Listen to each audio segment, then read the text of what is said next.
Free education మరియు scholarship తో చదవాలనుకుంటున్నారా? అయితే విదేశ్ కన్సల్ట్స్ ను సంప్రదించండి. నమస్తే, నేను జర్నలిస్ట్ శ్రీనివాస్. ఈరోజు న్యూస్ అనాలిసిస్లో ముందుగా ఆంధ్రజ్యోతి పేపర్లో వచ్చిన వార్తలను చూద్దాం. ఆంధ్రజ్యోతిలో ప్రధానంగా బ్యానర్ ఐటమ్గా ఉచిత ఇసుకకు ధరల మరక అంటిందని రాశారు. ఈ ఉచిత ఇసుక చంద్రబాబు నాయుడు గారు ముఖ్యమంత్రి అయిన తర్వాత ఒక ప్రెస్టీజియస్గా ప్రారంభించిండు. జగన్మోహన్ రెడ్డి 5 సంవత్సరాల్లో ఇసుక పైన పెద్ద ఎత్తున దోపిడీ చేసిండు ఆయన ప్రభుత్వం, ఆయన పార్టీకి సంబంధించిన నాయకులు అని చెప్పి నేను వస్తే ఉచితంగా ఇస్తానని ఎన్నికల్లో హామీ ఇచ్చిండు చంద్రబాబు నాయుడు గారు. దాంట్లో భాగంగానే ఉచితంగా ఇస్తాను అని ప్రభుత్వం వచ్చిన ఒక 10-15 రోజుల్లోనే ఎక్కడికక్కడ జిల్లాల్లో ఉన్న మంత్రులు, ఎమ్మెల్యేలు, అక్కడ ఉన్న ఎమ్మెల్సీలు పోయి ప్రారంభోత్సవాలు అవి చేశారు, ఫ్లెక్సీలు పెట్టారు ఉచిత ఇసుక అని చెప్పి.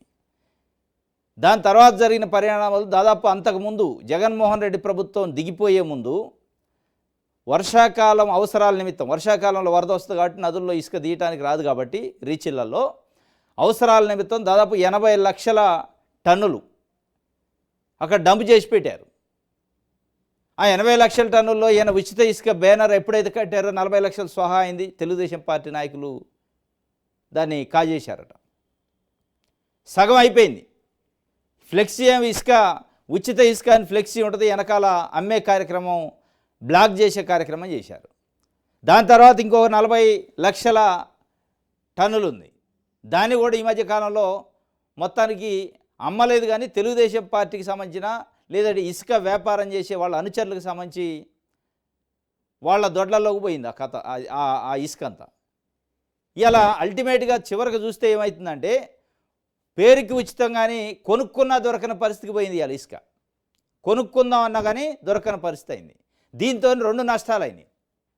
ఒకటి, ప్రజలకి, ఆ గృహ నిర్మాణ రంగంలో ఉన్న కార్మికులకి ఇసుక దొరక్క ఉపాధి పోయింది. రెండోది, ప్రభుత్వానికి ఆదాయం పోయింది. జగన్మోహన్ రెడ్డి గారు 2019 నుంచి 24 మధ్యలో ఉన్నప్పుడు ప్రభుత్వానికి ట్యాక్స్ వచ్చేది, ఆ సేనరేజు దానికి అదంతా చలాన్స్ వచ్చాయి. ఇసుక ఒక నామినల్ రేటు పెట్టి అమ్మేది. దానివల్ల ప్రభుత్వానికి ఆదాయం వచ్చింది. ప్రభుత్వం అనేక అభివృద్ధి కార్యక్రమాలు చేయడానికి కొంత ఉపయోగపడ్డాయి. ఇవాళ ఏమైంది, దాంతో ఎక్కడంటే అక్కడ కొనుక్కోవడానికి కూడా వచ్చేది, ఎందుకంటే ఫ్రీ మార్కెట్ అయిపోయింది ఇసుక, ఇబ్బంది లేకుండా. ఇవాళ ఏమైందంటే ఉచితమనే ఫ్లెక్సీ ముందు కనపడింది, వెనకాల బ్లాక్ దందా నడుస్తుంది. ఈ బ్లాక్ దందా ఉచితం పేరుతోని ఇటు ప్రభుత్వ ఆదాయానికి గడ్డపడ్డది, ఇటు ఇసుక దొరక్క కార్మికులు 2 రకాల నష్టాలు. ప్రభుత్వానికి ఆదాయం పూర్తిగా గండిపడ్డది. ఇటు ఉచిత ఇసుక పేరుతో కొనుక్కుందాం అన్న దొరకని ఉచిత ఇసుక ఇది. అందుకే ఆంధ్రజ్యోతి మరి బ్యానర్ ఐటెం పెట్టింది. ఒక రకంగా చంద్రబాబు నాయుడు గారు ప్రభుత్వాన్ని ప్రశ్నిస్తుంది. ఇది ఒక ఆశ్చర్యకరమైన వార్తే, ఇది మామూలు వార్త కాదు, ఇది ఆశ్చర్యకరమే. మరి దీంట్లో ఎవరిని బలి చేస్తాడు ఆంధ్రజ్యోతి? నిజంగా రాసిందైతే వాస్తవాలు అయ్యి, రాసిన వార్తలో వాస్తవాలు లేకుండా లేవు. ఆంధ్రజ్యోతి మొట్టమొదటిసారి ఈ మధ్యకాలంలో బ్యానర్ ఐటమ్గా, లోపల వార్తలు ఉండొచ్చే నిజాలు, కానీ బ్యానర్ ఐటంలో ఈ మధ్యకాలంలో రాసిన వార్తల్లో ఇది ఒక పచ్చి నిజం రాశారు. వాస్తవం. ధరల మరక అంటింది. ధరల మరకే కాదు, ప్రభుత్వం మరక అంటింది. దీనిపైన ముఖ్యమంత్రి చంద్రబాబు నాయుడు గారు దృష్టి పెట్టి సమీక్ష చేసి, ఎందుకంటే కొనుక్కుంటే కేజీ లెక్క కొనుక్కోవాల్సిన పరిస్థితి వచ్చిందని మన కృష్ణా జిల్లా పోరంకిలో నిరసన వ్యక్తం చేశారు ఆ కార్మిక సంఘాలు. ఒరిస్సా నుంచి తెచ్చుకుంటున్నారు అటు ఇసుక, భవన నిర్మాణ కార్మికులు చెబుతున్నారు. ఇక్కడ దొరక్క ఒరిస్సా నుంచి తెచ్చుకుంటున్నాం కొనుక్కొని, అదే తక్కువకు వస్తుంది. వీళ్ళు ఇచ్చే ఉచిత ఇసుక కంటే ఒరిస్సా నుంచి తెచ్చుకునేదే తక్కువకు వచ్చే పరిస్థితికి వచ్చింది అటు. తెలంగాణ నుంచి, ఒరిస్సా నుంచి తెచ్చుకోవాల్సిన పరిస్థితి. ఇది ఫ్లెక్సీలకే పరిమితమైంది ఉచితం అనేది, పేపర్ ప్రకటనలకే పరిమితమైంది, యాడ్లకు పరిమితమైంది తప్ప ఎక్కడ ఉచితంగా రావట్లేదు. దీనికి ధర మరక అంటింది. ధర మరక కాదు, తెలుగుదేశం పార్టీ మరక అంటింది, పచ్చ మరక అంటింది. ఆ పచ్చ మరకను తొలగించకపోతే ప్రజలు తొలగిస్తారు మిమ్మల్ని అనేది ఇలా ప్రజలు మాట్లాడుకున్నారు. ఇసుక, ఉచిత ఇసుకకి అంటిన పచ్చ మరకను మీరు ఇట్లా తొలగియకపోతే ప్రజలు మిమ్మల్ని తొలగించే పరిస్థితి ఉంటుంది. అది గమనించుకోవాలి. ఇవాడు ఇచ్చిండు ఉచితం అమల్లో ఎన్నో సమస్యలు ఎన్నో అట. ఉద్దేశం ఉత్తమం, ఆచరణలో బాలారిష్టాలు. ఉద్దేశం కూడా ఉత్తమం లేదు, మీకు తెలుసో తెలియదో. దాని ఉద్దేశం తెలుగుదేశం పార్టీ నాయకులు బ్లాక్ చేసి అమ్ముకోవటం కోసమే పెట్టారని ప్రజలు అనుకుంటున్నారు. ఇలా ఉచిత ఇసుక ఉద్దేశం మంచిదేం కాదు. పెట్టిన ఏడెత్తనం ఉచితం బ్లాక్ ఎందుకు అవుతుంది? తెలుగుదేశం పార్టీ నాయకులు టోకెన్లు రాసిస్తే ఎట్లా ఇస్తున్నారు? ఉత్తమమైన ఉద్దేశం కాదు. ఈ ఉద్దేశం వెనకనే బ్లాక్ దందా ఉంది.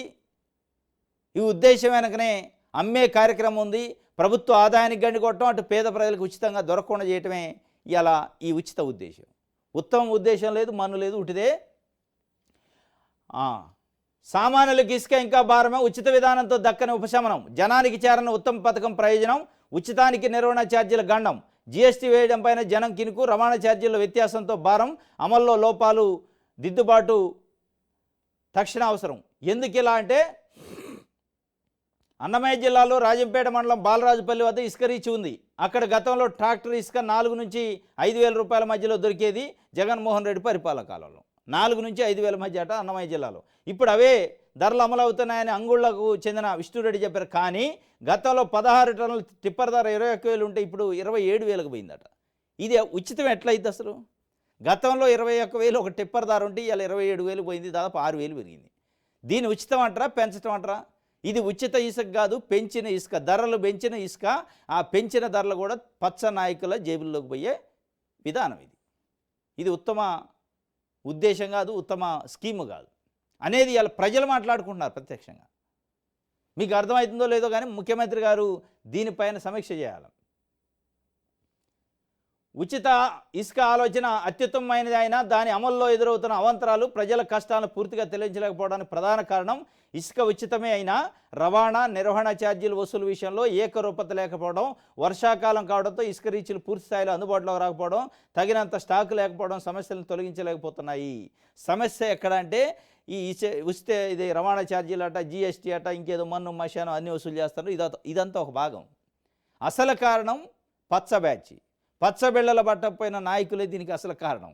అది రాయాలి ఆంధ్రజ్యోతి, డైరెక్ట్గా ఇండైరెక్ట్గా రాసింది. అసలు కారణం ఈ కృత్రిమ కొరత రావటానికి, ఈ 21,000 గతంలో ఉన్న టిప్పర్ ధర ఇవాళ 27,000 పలకటానికి కారణం ఏంటంటే, ఈ 80 లక్షల టన్నులు జగన్మోహన్ రెడ్డి అయితే స్టోర్ చేసి పెట్టిండో దాన్ని తెలుగుదేశం పార్టీ నాయకులు దొడ్లల్లో పోసుకున్నారు అనేది ఇవాళ ప్రజలు మాట్లాడుకుంటారు. దానివల్లనే వాళ్ళు ఇష్టారాజ్యంగా రేట్లు అమ్ముతున్నారు అనేది. అదే ప్రభుత్వం ఇసుకకి ఒక ధర పెట్టి అమ్మితే ఈ ఇష్టారాజ్యంగా అమ్మటానికి లేదు కదా. ఒక ఇన్ని టన్నులకి ఇంత అనేది ఒక ధర ఫిక్స్, ఎంఆర్పి ఒకటి ఫిక్స్ చేసి ఉంటే ఎవడు ఇష్టం వచ్చినట్టు వాడు అమ్మడు. అమ్మినా ప్రజలు తీసుకోరు. ఇగో ధర ఎంత ఉంటే నువ్వు ఎందుకు అమ్ముతున్నావు అంటారు. ఇవాళ ఎప్పుడైతే ఉచితమో బ్లాక్ అయిందో వాడి ఇష్టమే. ఇక ఎప్పుడైనా ఇట్లాంటిది బ్లాక్ అయింది అంటే దాని అర్థం ఇక వాళ్ళ ఇష్టం, ఆ పరిస్థితిని బట్టి, అవకాశాన్ని బట్టి, అవతల వాళ్ళ అవసరాలను బట్టి దాన్ని ఎంతకైనా పెంచుతారు. ఇక అదే జరుగుతుంది. ఇది ఉచిత ఇసుక పైన ఒక వార్త. జయహో బీసీ అట, బీసీల స్థితిగతులపై అత్యున్నత సర్వే, ప్రముఖ సంస్థలకు బాధ్యతలు అప్పజెప్పారట. 139 కులాలకు సంబంధించి బీసీల స్థితిగతులపైన సర్వే చేస్తారట. అసలు ఏమైనా అర్థం పర్థం ఉంది ఇందులో? చేయండి. అంటే బీసీల స్థితిగతులు ఎవరో వచ్చి ఢిల్లీ నుంచి లేదా బెంగళూరు నుంచి వచ్చిన సంస్థలు, హైదరాబాద్ నుంచి వచ్చిన సంస్థలు స్థితిగతులపైన సర్వే చేయడానికి ఆడ బీసీల స్థితిగతులే ఉన్నాయి ఏందనేది మీకు తెలిసే కదా. మీరు బీసీల కోసం మేనిఫెస్టోలో పెట్టింది ఏం పెట్టారు? 50 సంవత్సరాలు నిన్న ప్రతి బీసీకి 4,000 రూపాయలు పెన్షన్ ఇస్తా అన్నారు. ఏమైంది అది? మళ్ళీ ఇవాళ స్థితిగతులు ఏంది? మరి వాళ్ళ స్థితిగతులు ఏమీ తెలవకుండా మీరు పెన్షన్ అనౌన్స్ చేశారా? మరి ఆదరణ స్కీమ్ మళ్ళీ పెడతా అన్నారు. వాళ్ళ స్థితిగతులు తెలవకుండానే మీరు అనౌన్స్ చేశారా? దేనికి ఈ స్థితిగతులు?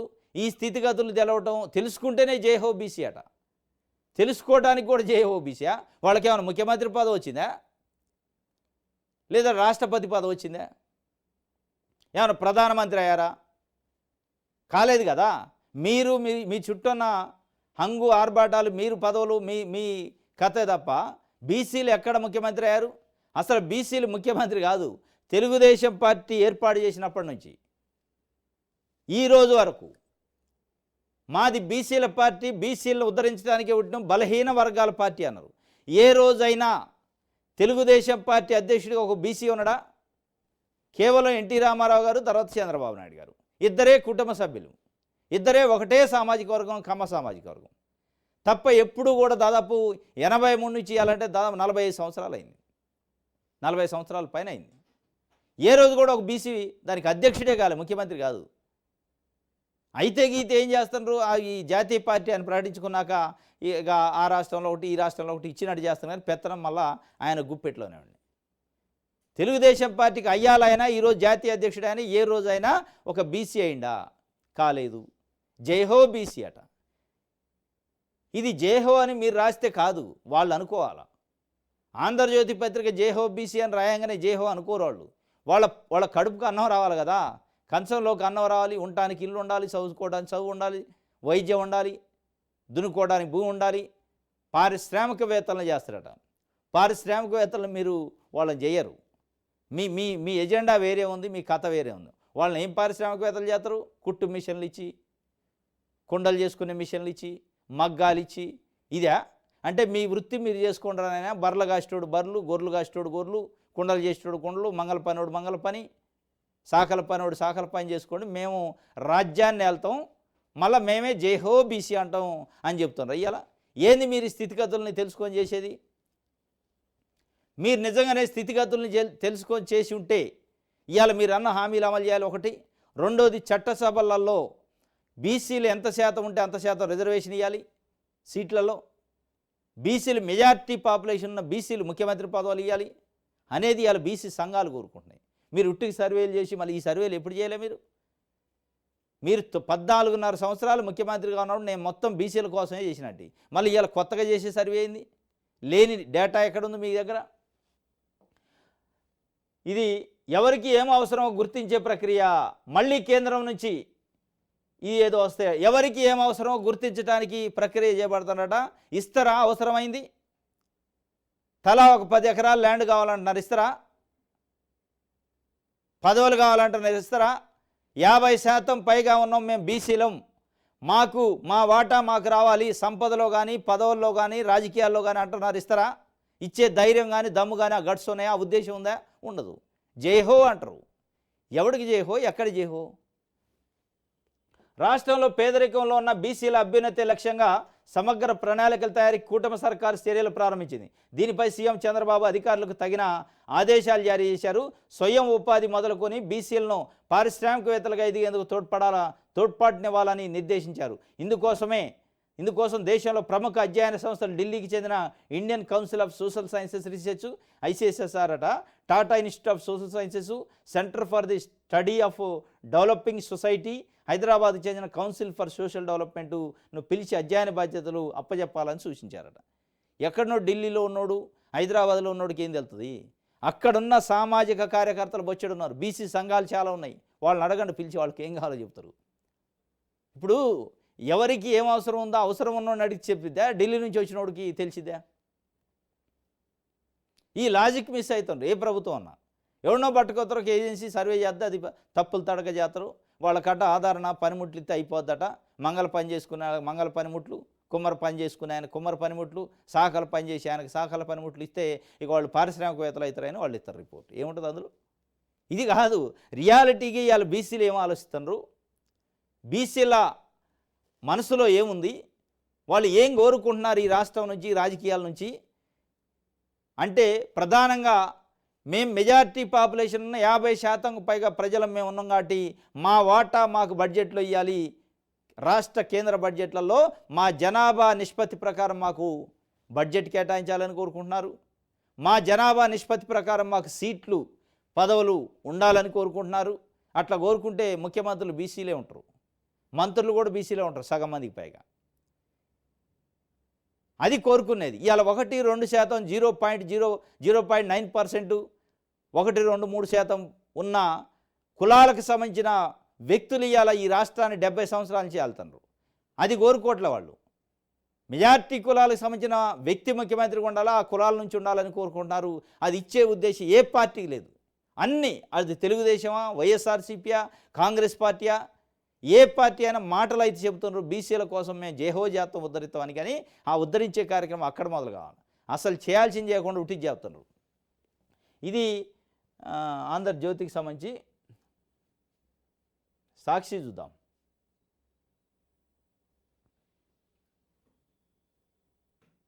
రైట్. ఆన్లైన్లో అడ్డంకులు, ఆఫ్లైన్లో బెదిరింపులు, ఎల్లో సిండికేట్, టీడీపీ మద్యం కేటుగాళ్లకు ఎక్సైజ్ సహకారం, ఆన్లైన్లో దరఖాస్తులకు సాంకేతిక అడ్డంకులట, ఆన్లైన్లోని అడ్డంకులు, ఆఫ్లైన్లో బెదిరింపులు. ఇది కథ. ఇవాళ చంద్రబాబు నాయుడు గారు పెట్టిన నూతన మద్యమ పాలసీ. 2019 నుంచి 2024 మధ్యలో జగన్మోహన్ రెడ్డి గారు ఈ సిండికేట్లు, ఈ కథ, ఈ దోపిడీ లేకుండా ప్రభుత్వమే లిక్కర్ని సేల్ చేసే కార్యక్రమాన్ని తీసుకుని దీంట్లో ఇక వ్యాపారం ఉండదు.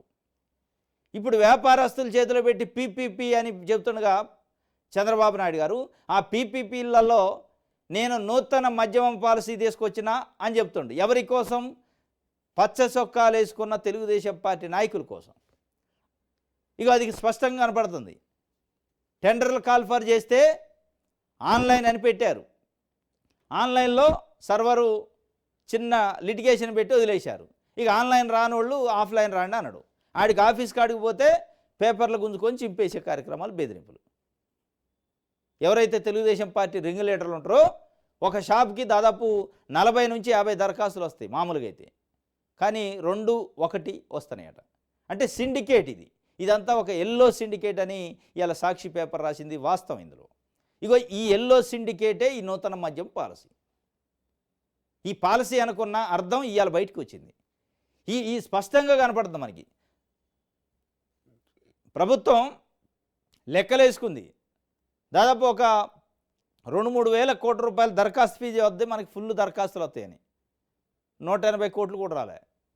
అంటే ఎంత సిండికేట్ అయింది అంటే అటు ఇసుకలో కానీ, ఇటు మద్యంలో కానీ, ఇంకా రేపు మాపు తీసుకోబోయే ఇంకేమైనా స్కీములు ఉంటే వీటన్నిటిలో కూడా పచ్చబిళ్ళలకి మేలు చేసే కార్యక్రమం, పచ్చొక్కాలకు మేలు చేసే కార్యక్రమం.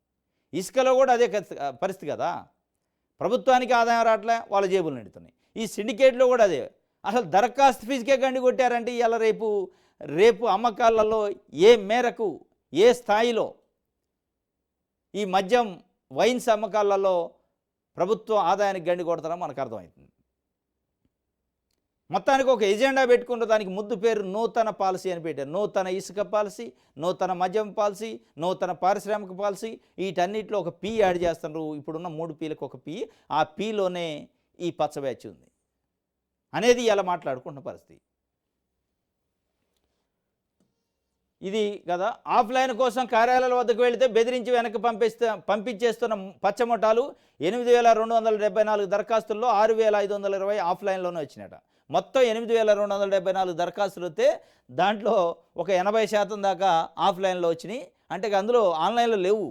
ఆన్లైన్లో ఎవరికి అవకాశం ఉంటుందంటే ఎవరైతే తెలుగుదేశం పార్టీ నాయకులు సిండికేట్ అయ్యి ఈ షాప్ వెనకే రావాలి అనుకున్న వాళ్ళు అప్లికేషన్ వస్తుంది. జెన్యున్గా అప్లై చేసిన వాళ్ళే రావట్లే. ఈ 6,520 అప్లికేషన్లు వచ్చినాయట ఆఫ్లైన్లో. ఒక్కో షాప్ కోసం కనీసం 3 దరఖాస్తులు అందనమైనాం. దుకాణాలను ఏకపక్షంగా సిండికేట్ కట్టబెట్టే ఎత్తుగడ జరుగుతుందట. ఒక్కొక్క షాప్ కోసం 1, 2, 3 కూడా రాలి, మ్యాక్సిమం 3 అట. కొన్నిట్లో ఒకటేమంట. ఇంకా ఒకటంటే అది ఆ నాయకుడికే అవుతుంది. ఖాళీ చేతులు కట్టేసి దరఖాస్తులు ఇవ్వకుండా చేస్తున్నప్పుడు దీంట్లో స్పష్టంగా కనపడుతుంది కదా ఈ సిండికేట్ ఏంది, కథ ఏంది అనేది. ఇగో ఇక్కడ క్లియర్గా ఇచ్చిండు. చాలా క్లియర్గా ఇచ్చిండు. దీనికి సంబంధించి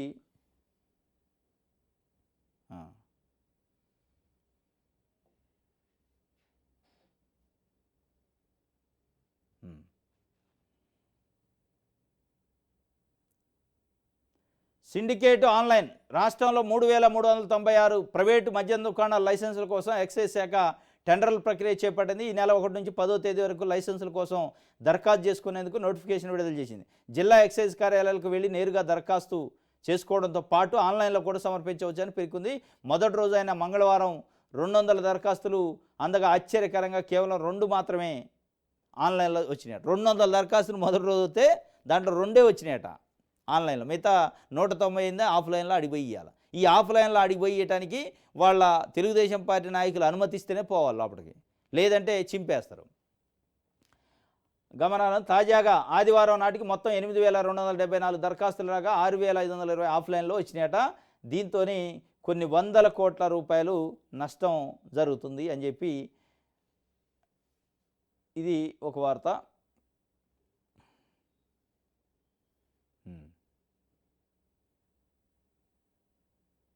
రైట్.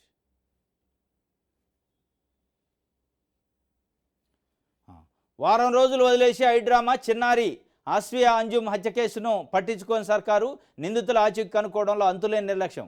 జగన్ వస్తున్నారనగానే సర్కారు హడావుడి, మంత్రుల పర్యటన, నిందితులు దొరికినట్టు ప్రకటన. ప్రతిపక్షంపై ఆరోపణలు చేస్తూ కూటమి ప్రభుత్వం హైడ్రామా. ఇది వారం క్రితం జరిగింది, సెప్టెంబర్ 30 అనుకుంటా. ఇవాళ మనం అక్టోబరు 7వ తారీఖు వచ్చినాం. ఈ ఈ ఈ బాలిక హత్య గురించి ఒక నీళ్ల సంపులో దొరికింది డెడ్ బాడీ 4 కిలోమీటర్ల దూరంలో వాళ్ళ ఇంటి నుంచి.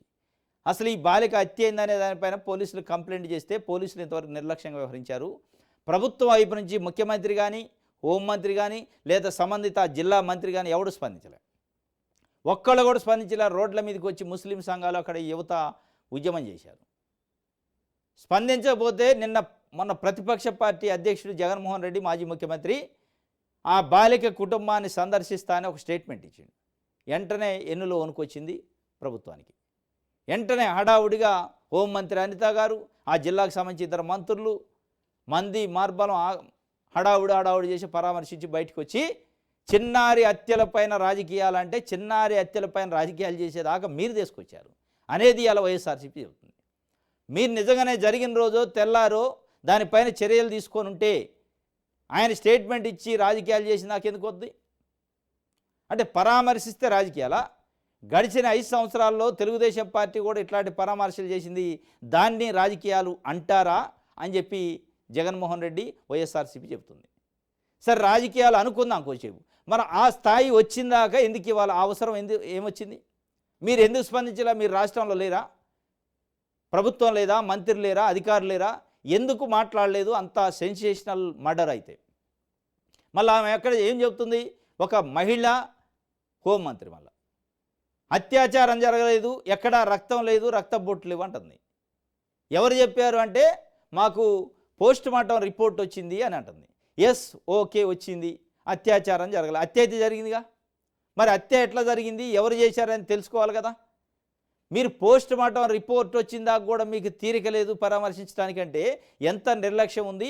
అదే ఒకవేళ జగన్మోహన్ రెడ్డిని నాకు ప్రకటించకపోతే మీరు ఇవాళ కూడా రారు కదా అనేది ఆడ బాధితులు అనుకునే పరిస్థితి. జగన్మోహన్ రెడ్డి వస్తాడు అనే ప్రకటన లేకపోతే రారు మీరు. అంటే ప్రతిపక్షం ముళ్ళుగర్ర పెట్టి కూర్చాల్సిన పరిస్థితి ప్రభుత్వానికి వచ్చింది. మీ బాధ్యతని గుర్తు చేయాల్సిన పరిస్థితి వచ్చింది, గుర్తు చేశారు. దాంట్లో రాజకీయం లేదు అనేది వాళ్ళు చెప్తుంది. ఇంకోటి, అసలు దీని అంతటికి కారణం సరే అది మర్డరా, రేపా, అత్యాచారమా పక్కన పెడితే, సరే మర్డరే జరిగింది, చనిపోయింది, కళ్ళ ముందు కనపడుతుంది. ఇవి ఇట్లాంటి చిన్న చిన్న పిల్లలపైన దాడులు జరుగుతుంటే మీరు ఒక ప్రకటన చేశారు. మహిళలపైన, చిన్నారులపైన ఎవరైనా అఘాయిత్యాలు చేస్తే ఆ అఘాయిత్యం చేసిన వ్యక్తికి అదే చివరి రోజు అన్నారు. ఎవరికైనా చివరి రోజు అయిందా? అయ్యి ఉంటే మీరు ఇలా పరామర్శలు జగన్మోహన్ రెడ్డి కానీ మీరు కానీ అవసరం ఉండదు. కొంత భయం ఉండేది, అవ్వలేదు కదా. అవ్వకపోగా మళ్ళీ మీరే రాజకీయం అంటారు. మీరు నిజంగానే ఆ స్థాయిలో కఠినంగా వ్యవహరించి ఉంటే ఇవాళ ఈ పరిస్థితి వచ్చి ఉండేది కాదు. ఇది వారం రోజుల తర్వాత వారం రోజులు వదిలేశారు, హైడ్రామా చేశారంటే హైడ్రామాకి జగన్మోహన్ రెడ్డి భయం కారణం. జగన్మోహన్ రెడ్డి వస్తాడు అనే ఒక భయంతో నిన్న హడావుడిగా వచ్చారు. హత్య కేసులో 3గురిని అరెస్ట్ చేసినారని అప్పుడు ప్రకటించారు. ఇన్ని రోజులు ఎందుకు ప్రకటించలే? ఇన్ని రోజులు ఏడిపోయారు? ఇన్ని రోజులు వాళ్ళు దొరకలేదా? దాచిపెట్టారా? లేదా మీరు పట్టించుకోలేదా? ఇవాళ ప్రకటించడం ఏంది? మంత్రులు వచ్చిన రోజు జగన్మోహన్ రెడ్డి వస్తాడు అని తెలిసాక ప్రకటించి హడావుడి చేయటం అంటే దాని కథ అది. ఇది ఒక వార్త. పోలవరం పూర్తికి గడువు 2 ఏళ్లే, 2026 మార్చి నాటికి పూర్తి చేయాలని రాష్ట్రానికి తేల్చి చెప్పిన కేంద్రం ఏవైనా ఇబ్బందులు ఎదురైతే మరో ఏడాది పొడిగింపు. అంతర్జాతీయ నిపుణుల నివేదికను అధ్యయనం చేశాకే ఈ నిర్ణయం. గత వైఎస్ఆర్సీపీ ప్రభుత్వ హయాంలోనే స్పిల్వే, స్పిల్ ఛానల్, కాపర్ డ్యాములు పూర్తి. దాంతో దెబ్బతిన్న డయాఫ్రమ్ వాల్ స్థానంలో ఒకే సీజన్లో కొత్తది నిర్మాణం, ఆ తర్వాత ప్రధాన డ్యామ్ నిర్మాణం వేగంగా పూర్తి చేసే అవకాశం. అందుకే కేంద్రం 2 ఏళ్ల గడువు పెట్టిందంటారు నిపుణులు. పోలవరం పూర్తికి 2 ఏళ్ల గడువు ఉందట కేంద్ర ప్రభుత్వం చెప్పింది. ఈ 2 ఏళ్ల పూర్తి చేయాలి, లేదంటే అత్యవసరం అయితే ఇంకొక సంవత్సరం, 3 ఏళ్లలో. అంటే చంద్రబాబు నాయుడు గారు ముఖ్యమంత్రిగా ఉన్న కాలంలో పోలవరం పూర్తి కావాలి. ఒకవేళ కాలేదు అంటే దానికి కారణం ఎవరు? ఇక మళ్ళీ డొంకతిరుడు జగన్మోహన్ రెడ్డి లేకపోతే రాజశేఖర రెడ్డి లేకపోతే ఇంకొక ఆయన XYZ చెప్పకుండా మీరు అది కంప్లీట్ చేసే కార్యక్రమం చేయండి. ఇంటర్నేషనల్ ఎక్స్పర్ట్స్ వచ్చారు. ఏం జరిగింది పోలవరంలో అని పరిశీలించడానికి. వాళ్ళు వచ్చి ఒక స్టడీ చేశారు. దాంట్లో ప్రధానంగా స్టడీ చేసింది ఏంటంటే, ఇది అసలు పోలవరం 2016లో మొదలుపెట్టినప్పుడు తప్పులు తడగ్గా మొదలుపెట్టారు. మొదలే తప్పు ఉందట, పునాదే తప్పు ఉంది. అసలు డయాఫ్రమ్ వాళ్ళు రబ్బర్ డ్యాములు లేకుండా, స్పిల్వేలు లేకుండా డైరెక్ట్గా ప్రధాన డ్యామును కట్టారట. ఇది శుద్ధ తప్పు అని అంతర్జాతీయ నిపుణులు చెప్పారు. ప్రధాన డ్యాము కడితే ఎట్లా ఉంటుందో వరదలు కొట్టపోదా, దానికి అడ్డంగా రబ్బర్ డ్యాము కట్టాలి, దానికి అడ్డంగా డయాఫ్రమ్ వాల్ కట్టాలి వరదని డైవర్షన్ చేయడానికి. ఇది చిన్న లాజిక్, కానీ మర్చిపోయారు. ఇక మర్చిపోయి ఏం చెబుతారు, పదే పదే జగన్మోహన్ రెడ్డి వల్లనే పోలవరం కాలేదని చెప్తున్నారు. ఇవాళ అంతర్జాతీయ నిపుణులు వచ్చి కూడా మీరు స్టార్టింగ్ చేసిన 2016లో స్టార్ట్ చేయడం తప్పుడు పద్ధతిలో స్టార్ట్ చేశారు కాబట్టి ఇవాళ డయాఫ్రమ్ వాల్ కొట్టపోయింది. దాదాపు 484 కోట్ల రూపాయలు ఖర్చు చేసి చంద్రబాబు నాయుడు గారు కట్టిన డయాఫ్రమ్ వాల్ ఒక్క వరదకే లేచిపోయింది. మళ్ళా 2019లో జగన్మోహన్ రెడ్డి గారు వచ్చాక దానిపైన మొత్తం రివ్యూ చేసి మళ్ళీ కొత్తగా డయాఫ్రమ్ వాల్, స్పిల్వేలు, మెయిన్ డ్యామ్ కట్టడానికి అంత సిద్ధం చేసి పెట్టిండు. ఈ కోవిడ్ ఇంత విపత్కర పరిస్థితులు ఉన్నప్పటికీ అనేది వాళ్ళు చెప్తుంది, ఆడ కనపడుతుంది కూడా.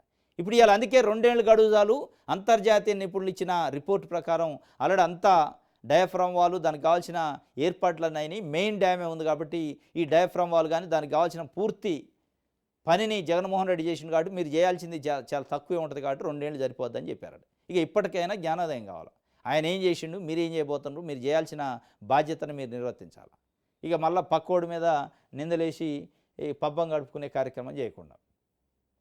నక్కజిత్తులు కొత్త ఎత్తులు, శ్రీవారి లడ్డు వివాదంలో సీఎం చంద్రబాబు ముచ్చెమటలు.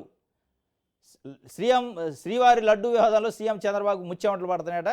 ఏ ఆధారాలతో వివాదాస్పద వ్యాఖ్యలు చేశారని నిలిచిన సుప్రీంకోర్టు అడ్డంగా దొరికిపోయి మరోమారు టాపిక్ డైవర్షన్. ప్రజల్లో చులకనవుతున్నానని వివాదానికి కొత్త మలుపు తిప్పుతున్నవైనా ఇందులో భాగంగానే మాట మార్చిన డిప్యూటీ సీఎం పవన్ కళ్యాణ్ తన దీక్షగా ఒక లడ్డుపై మాత్రమే కాదని ముక్తాయింపు. తిరుమల టెండర్లపై సరికొత్త కథనాలు వండి వారుస్తున్న ఎల్లో మీడియా పలు విధాలుగా దారి మళ్లించి బయటపడాలని ఎత్తుగాడు. వాస్తవంగా ఇది నక్కజిత్తులు కొత్త ఎత్తులే. చంద్రబాబు నాయుడు గారు సెప్టెంబర్ 18న ఏదో ఒక ప్రణాళికతోనన్నాడు లడ్డూలో కల్తీ జరిగింది, అది కూడా ఆవు కొవ్వు కలిసింది, పంది కొవ్వు కలిసిందని. అది బెడిసి కొట్టి ఆయన మెడకే చుట్టుకుంది. అది ఆయన మెడకు చుట్టుకొని మొత్తం ఒక మలుపులు తిరుగుకుంటా మొత్తానికి ఆయన వేసిన సిట్టుకి ఊరేసి పక్కన పెట్టారు సుప్రీంకోర్టు. ఆ స్థాయి దాకా వచ్చింది. ఇక అర్థమైపోయింది కథ. దాదాపు ప్రపంచంలో ఉన్న కోట్ల మంది భక్తుల దృష్టిలో మనం ఒక దోషిగా నిలబడ్డాం. చంద్రబాబు నాయుడు అనే వ్యక్తి లేని అపచారాన్ని జరిగినట్టు ప్రచారం చేసినా, లేని కల్తీని జరిగినట్టు ప్రచారం చేసినా ఇది ప్రజలకు తెలిసిపోయింది. దీన్ని ఎట్లా డైవర్ట్ చేయాలి అనే ఉద్దేశంతో ఈ కొత్త కథ మొదలుపెట్టారు. జగన్మోహన్ రెడ్డి టీటీడీ ఆయన కాలంలో ఉన్న టీటీడీలో టెండర్లో అవకతవకలు జరిగినాయి, దాంట్లో అవకతవకలు లడ్డు వదిలేశారు. ఇవాళ ఇది తెలుగుదేశం పార్టీ మీడియా కానీ తెలుగుదేశం సోషల్ మీడియాలో ఎక్కడా లడ్డు గురించి ప్రస్తావించట్లేదు. అది బెడిసి కొట్టింది. ఇదే నక్క జిత్తులు కొత్త ఎత్తులు అంటే అదే. డిప్యూటీ సీఎం పవన్ కళ్యాణ్ గారు కూడా ఈ సెప్టెంబర్ 18 తెలవగానే ప్రాయశ్చిత్త దీక్ష చేస్తాను నేను, ఇది చాలా పెద్ద ఇది జరిగింది, నష్టం జరిగింది అని చెప్పి ఆయన హడావుడి చేసి కాషాయ వస్త్రాలు ఏందో చేసిండు. చేసిన తర్వాత ఈ దీక్షలోనే సుప్రీంకోర్టు తలాంటింది ముఖ్యమంత్రిని. ఈ దీక్ష జరుగుతుంటేనే మరి అప్పుడు ఇక మళ్ళీ యూటర్న్ తీసుకుంటాం. అమ్మ ఇది ఈ దీక్ష తప్పు, నేను చేసేది తప్పు అనుకుంటా, ఇది మొత్తం ప్రజలకు రాంగ్ మెసేజ్ పోద్దాను. లేదు నేను దీక్ష ఒక లడ్డు పైన చేయట్లేదు, మొత్తం వ్యవహారం పైన ఏంది మొత్తం మీరు అయ్యాల స్టార్టింగ్లో చేసినది ఏంది, ఆవు కొవ్వు పంది కొవ్వు కలిసింది, అపచారం జరిగింది కాబట్టి అపచారానికి ప్రాయశ్చిత్త దీక్ష నేను చేస్తాను అంటే మెట్లు గడిగితే దుర్గమ్మ టెంపుల్ దగ్గర చివరికి వచ్చేటలకే అటు ఇటు తిరిగి లేదు నేను దానికోసం కాదు వేరే దానికోసం అని చెప్పాల్సిన పరిస్థితి వచ్చిందంటే ఈ కొత్త ఎత్తులు కథ అది. ఇక దీన్ని ఎట్టెడి తీసిపోతారు, అసలు ఎట్టెడి తీసిపోయి దీన్ని ఈ ఏట్ల కలుపుతారు. కానీ మొత్తానికైతే హిందువుల విశ్వాసాలతోనే ఒక ఆట ఆడుకుంటున్నారు.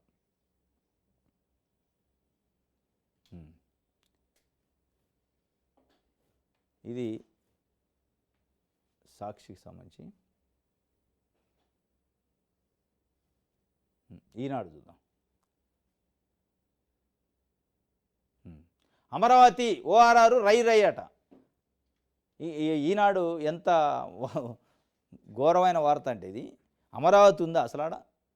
అసలు అమరావతి లేదు, దానికి ఓఆర్ఆర్ అట, మళ్ళీ దానికి రై అట. అది స్టార్ట్ అయినట్టు ఇక బటన్ నొక్కి అమరావతిలో ఓఆర్ఆర్ మీద వెహికల్స్ నడుతున్నట్టు రాసింది. ఆడ అమరావతి లేదు, అమరావతికి ఓఆర్ఆర్ లేదు, ఓఆర్ఆర్కి డిపిఆర్ లేదు, భూసేకరణ లేదు, ఏది లేదు, కానీ రై అయింది, ఇక అయిపోయింది అని ఇక మనం ఆ కళలలో ఊహలలో బతకాల అన్నట్టు రాసింది. ప్రాజెక్టును పట్టాలెక్కించేందుకు వేగంగా అడుగులు, పాత సలహా సంస్థను కొనసాగించేందుకు అనుమతి, క్షేత్రస్థాయిలో మరోసారి అలైన్మెంట్ పరిశీలన, 5 జిల్లాల్లో భూసేకరణకు అధికారులు నియమించాలని లేఖలు, ఏ పథకంలో చేస్తారనేది స్పష్టత రాగానే భూసేకరణే కాలే, అసలు ఏ పథకంలో చేస్తారో స్పష్టతే లేదని మళ్ళీ ఈనాడే రాసింది. కానీ రై అంటుంది. ఈ రై కథ అసలు ఏంటంటే ఔటర్ రింగ్ రోడ్ ఉంది మనకు. హైదరాబాద్కి ఎప్పుడు వచ్చింది outer ring road? YS Rajasekhara Reddy కాలంలో 2007 ఆ ప్రాంతంలో స్టార్ట్ చేశారు. హైదరాబాద్ జనాభా పెరిగి 1 కోటి మంది పైగా అయ్యారు, ట్రాఫిక్, రకరకాల ఇబ్బందులు, దీనికోసం ఏర్పడి ఎప్పుడు ఓఆర్ఆర్లు కానీ, ఇన్నర్ రింగ్ రోడ్లు కానీ, ఔటర్ రింగ్ రోడ్లు కానీ, ఇంకా RRRలు కానీ ఏదొచ్చినా జనాభాకి ఇబ్బంది కలిగితే, అసౌకర్యంగా ఉన్నప్పుడు వేసుకుంటారు. బైపాస్లు కానీ ఇవన్నీ ఎప్పుడు వేసుకుంటారు? అసలు అటు జనాభా లేదు, అమరావతి ఇంకా టౌన్ స్టార్ట్ కాలేదు, అప్పుడే ఓఆర్ఆర్ అట. ఇక హైదరాబాద్లో ఓఆర్ఆర్ ఉంది కాబట్టి మేము కూడా ఓఆర్ఆర్ ఉండాలనే పద్ధతి తప్ప దాంట్లో హేతు పద్ధతి లేదు, లాజిక్ లేదు. హైదరాబాద్లో ఉంది కాబట్టి అమరావతిలో ఉండాలంటే కుదిరింది. అమరావతిని ఆ స్థాయిలో పెద్ద పట్టణంగా, నగరంగా చేసినాక ఇక అక్కడ ప్రజలకి ట్రాఫిక్ ఇబ్బందులు ఎదురవుతున్నప్పుడు ఆ రోజు చేసుకుంటే దానికి ఫలితం ఉంటుంది.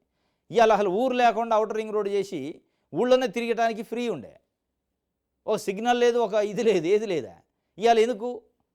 ఇది విశాఖపట్నం అనుకో, విజయవాడ అనుకో అవసరం. విశాఖపట్నంలో ట్రాఫిక్ సమస్య ఉంటుంది, పెద్ద సిటీ అయిపోయింది అది. ఇవాళ అమరావతికి అట ఓఆర్ఆర్ అట, ఇది అర్థం లేని ఓఆర్ఆర్. వాస్తవంగా పెట్టాలి. ఎప్పుడు పెట్టాలా? ఆ స్థాయిలో సిటీలో మౌలిక వసతులు కల్పన జరిగిన తర్వాత ఇది లాస్ట్ అంశం. చాలా చేయాల్సింది. రోడ్లు వేయాలి, భవనాలు నిర్మించాలి, పెద్ద పెద్ద ఆఫీసులు కట్టాలి. ఇవన్నీ లేకుండా రై అని రాసిండు ఈనాడు.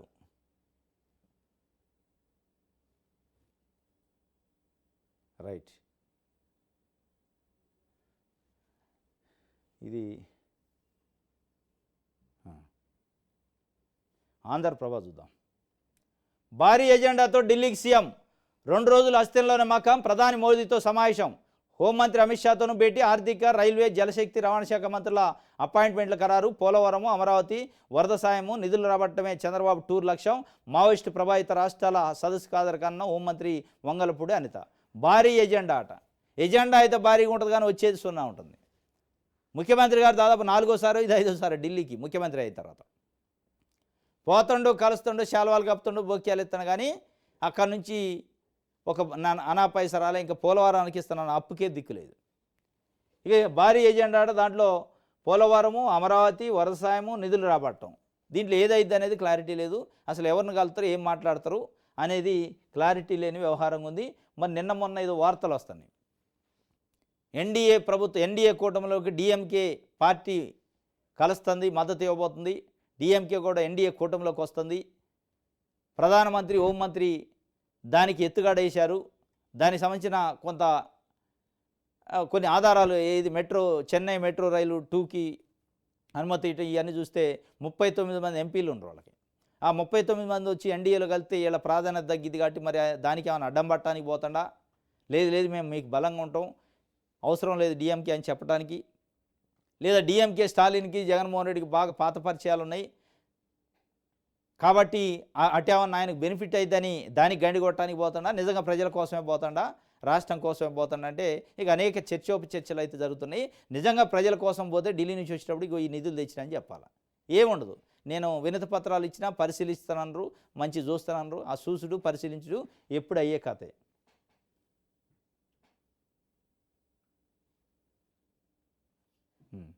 ఇది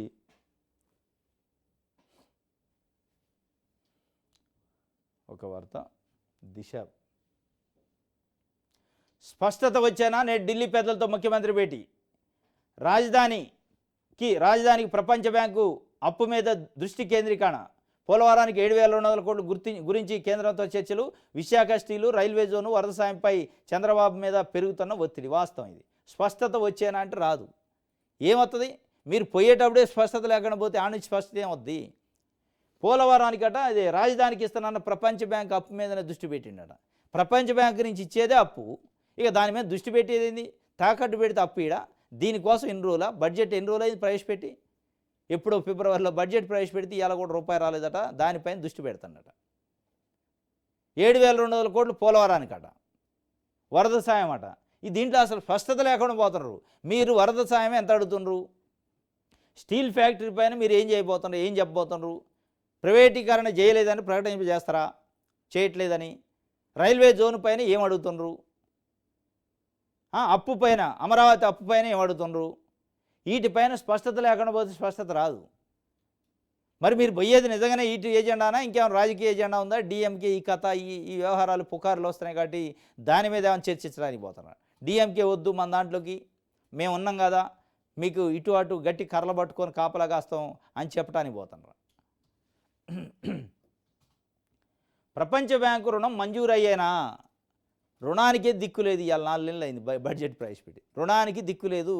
నేను ఇది social media, Telugu Desam party social media, పచ్చపత్రికలు, ఇక చంద్రబాబు నాయుడు గారు ముఖ్యమంత్రి అయ్యాడు, కుప్పలు డబ్బులు వస్తున్నాయి, చంద్రబాబు నాయుడు గారు చలవ, చంద్రబాబు నాయుడు గారు చొరవ, చంద్రబాబు నాయుడు గారు ఇది అది అని పోడే కార్యక్రమం. ఇక్కడ దిక్కు లేదని రాశారు. ప్రపంచ బ్యాంకు రుణం మంజూరు అయ్యానా అని రాశారు.